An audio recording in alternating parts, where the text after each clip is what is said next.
Donc, bonjour à tous, j'interviens au nom du syndicat des services du Var. Voilà, dans le Var, chez nous, il y a le RCT, je pense que tout le monde connaît. C'est une équipe de rugby très compétente. Voilà. Alors, le RCT, champion d'Europe pour la 3e fois d'affilée, reste à la CFDT d'être championne des OS. En tout cas, nous mettons tout en œuvre pour y arriver. En bref, je vais vous faire part de notre constat dans le syndicat des services du Var. Après une période difficile pour le syndicat, notamment au point de vue du nombre exorbitant de cotisations impayées, le syndicat a réussi à relever la barre et à pérenniser la situation. Nous sommes maintenant dans l'objectif d'action menant à la syndicalisation par des implantations, par la multiplication de sections sous l'étiquette CFDT et beaucoup d'accompagnement. Nous avons mis en place, avec l'aide de la chargée de syndicalisation, un planning d'action qui rentre dans la démarche de la Fédération des services. Nous avons comme objectif de créer des équipes fortes de négociateurs, de protocoles, un peu partout sur notre département, qui représentent la particularité d'avoir un axe routier ouest-est important, mais très chargé l'été. Nous sommes dans une zone touristique importante. Le travail est en effet non seulement sur le terrain, mais au syndicat, avec des permanences tenues régulièrement.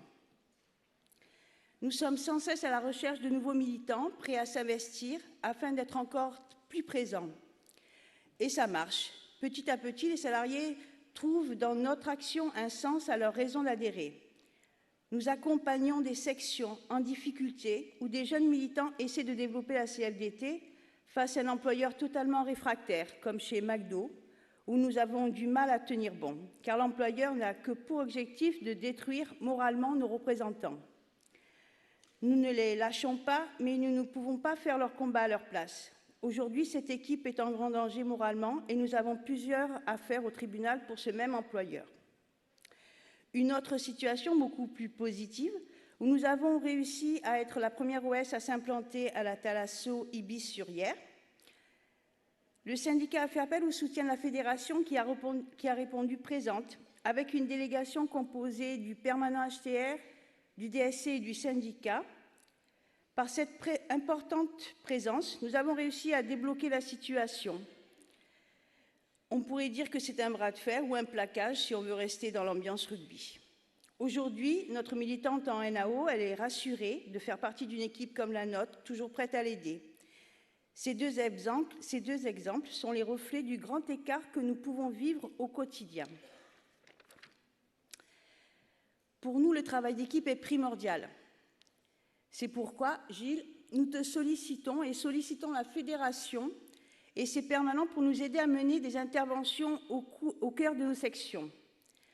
Là, je pense que le message est clair. Non, je vous rassure, les amis, ce n'est pas du faillotage, c'est la réalité et je le dis haut et fort. Voilà, quand j'ai besoin d'aide, je le dis. Au niveau des militants impliqués, qui ne peuvent plus se déplacer à des réunions de collectifs ou de coordination car leurs heures de délégation sont épuisées et que leurs employeurs ne prennent pas en charge leur perte de salaire, nous avons des militants qui parfois restent sur le carreau. Comment résoudre ce problème ? Concernant les ouvertures des dimanches, nous ne sommes pas encore sollicités, juste des demandes ponctuelles auxquelles nous répondons rapidement. Nous avons à cœur de répondre au plus vite et au mieux à chacun de nos adhérents. Et afin d'y parvenir, nous souhaitons que la Fédération nous soutienne, plus en nous apportant des moyens complémentaires pour parvenir au même résultat que le RCT. Je vous rassure, je ne vais pas chanter le pilou-pilou. Non, je ne connais pas les paroles, mais je vous remercie pour votre écoute. L'équipe du syndicat des services vous salue.